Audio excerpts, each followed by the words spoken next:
1000 बार जब चतुर्युगी का ये जो चक्र है यह पूरा हो जाता है, 1000 चतुर्युगी में एक कल्प के पूरा हो जाने के बाद में प्रलय का योग होता है। इस समय 28वीं चतुर्युगी चल रही है। 27 बार इस कल्प में 27 बार युग चक्र घूम चुका है। 28वें चक्र में सतयुग त्रेता द्वापर व्यतीत हो चुके हैं, अब कलयुग चल रहा है। तो 1,97,29,49,120 वर्ष की आयु सृष्टि की इस कल्प में व्यतीत हो चुकी है। इस कल्प की दृष्टि से लगभग 2 अरब वर्ष हो गए ना। 1,97,29,49,120 वर्ष पूरे हुए, तो लगभग 2 अरब वर्ष हो गए। लगभग 2 अरब वर्षों की हमारी यह गुरु परंपरा है और उसके ये सार्वभौम आचार्य हैं। और वेदों के तात्पर्य को आचार्य परंपरा से, गुरु परंपरा से जिन्होंने हृदयंगम किया हो, उन्हीं का ज्ञान मान्य होता है। कल हम लोग चर्चा कर रहे थे श्री रामानुजाचार्य, श्री रामानंदाचार्य, श्री निम्बारकाचार्य, श्री विष्णु स्वामी आचार्य, श्री वल्लभाचार्य, श्री मध्वाचार्य, श्री चैतन्य महाप्रभु इत्यादि जितने आचार्य हुए हैं, इन सभी संप्रदायों को अगर आप देखेंगे तो ये एक मंत्र विशेष को लेकर के संप्रदाय परंपरा है। बहुत ध्यान से श्रवण करना। प्रायः हिंदुओं के मन में यह जिज्ञासा होती है कि बहुत से संप्रदाय हैं, ऐसे शांकर संप्रदाय भी है, फिर शंकराचार्य ही सार्वभौम धर्मगुरु क्यों हैं? रामानुजाचार्य ने कोई रामानुजाचार्य की पीठ नहीं बनाई, कोई पद नहीं बनाया। आज जो रामानुजाचार्य इत्यादि जो भी वैष्णवाचार्य हैं, किसी पर आक्षेप में हमारा तात्पर्य नहीं है, किंतु यह तथ्य है कि रामानुजाचार्य जी ने कोई रामानुजाचार्य परंपरा नहीं बनाई, कोई पद नहीं चलाया। न रामानंदाचार्य जी ने किसी को रामानंदाचार्य बनाया, न निम्बारकाचार्य जी ने किसी को निम्बारकाचार्य बनाया, न वल्लभाचार्य जी ने उनके 9 पुत्रों में से जो ज्येष्ठ श्रेष्ठ थे गोस्वामी विठल नाथ जी, उनको उन्होंने वल्लभाचार्य नहीं कहा। मध्वाचार्य ने अपने किसी शिष्य को मध्वाचार्य नहीं बनाया। बाद में शंकराचार्य का अनुगमन करने के स्थान पर कल्पित ढंग से ये सब पद आज भारत में चल रहे हैं, इसमें हमारा तात्पर्य नहीं है। इन सभी आचार्यों ने सार्वभौम धर्मगुरु शंकराचार्य को माना है। ये सब आचार्य शंकराचार्य के बाद हुए और उस समय चारों पीठ के मान्य शंकराचार्यों को ही इन आचार्यों ने सार्वभौम धर्मगुरु जगत गुरु माना। और भगवान शंकर ने तो घोषणा की, कलावत्रे भवाम्य हम।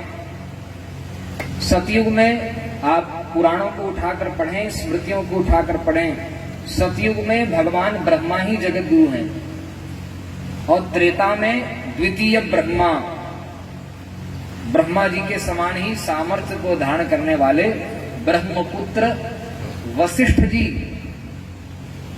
जगत गुरु हैं त्रेतायुग में। और द्वापर में कृष्ण द्वैपायन भगवान व्यास ही जगत गुरु हैं।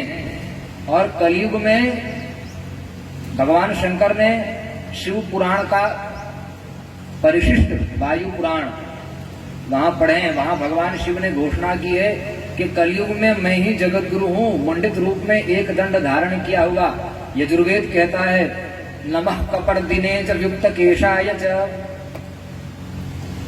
जटाजूट वाले शंकर जी का वर्णन है, नमः कपर्दिन युक्त केशाय च। मुंडित शिर वाले शंकर को वेद प्रणाम कर रहा है। युक्त केशाय च, मुंडित सिर वाले शंकर कहाँ हैं भाई?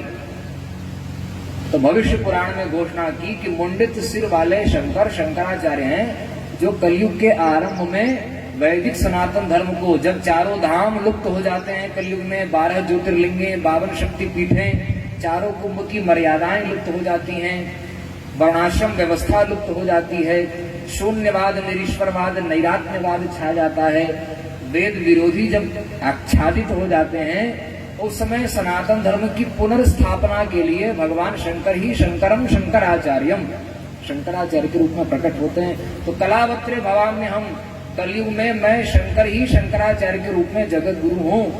और कलयुग में मुझसे पूर्व व्यास जी जगत गुरु हैं, मेरे बाद कलयुग में कोई जगत गुरु नहीं होगा। भगवान शिव की घोषणा है। और मेरी पीठ के जो 4 मेरे द्वारा प्रतिष्ठापित मेरे शिष्य शंकराचार्य होंगे, वो साक्षात मेरा ही स्वरूप माने जाएंगे। भगवान शंकराचार्य कह रहे हैं, अस्तु, मेरा स्वरूप माने जाने के कारण चार पीठ के शंकराचार्य कलयुग के अंतिम चरण तक ये परंपरा चलेगी, वे ही चारों जगत गुरु होंगे। ये भगवान शिव की घोषणा है। अन्य जो संप्रदायों की परंपरा है उसी प्रकार शांकर संप्रदाय की परंपरा है, ऐसा नहीं समझना चाहिए। जितने भी आचार्य हैं, आप ध्यान से सूक्ष्म दृष्टि से देखें, ध्यान से श्रवण करें, किसी न किसी भगवान के एक स्वरूप विशेष को लेकर के वो संप्रदाय। श्री निम्बार्क संप्रदाय में युगल स्वरूप की आराधना है। श्री पुष्टि मार्ग में विष्णु स्वामी वल्लभाचार्य जी के यहाँ बालक भगवान बाल रूप में जो कृष्ण है उनकी आराधना है। श्री रामानंद संप्रदाय में श्री सीताराम जी की आराधना है। श्री रामानुज संप्रदाय में रंग लक्ष्मी, गोदा रंग लक्ष्मी, विष्णु लक्ष्मी की आराधना है। श्री चैतन्य महाप्रभु जी के यहाँ श्री युगल सरकार राधा कृष्ण की आराधना है। तो इस प्रकार एक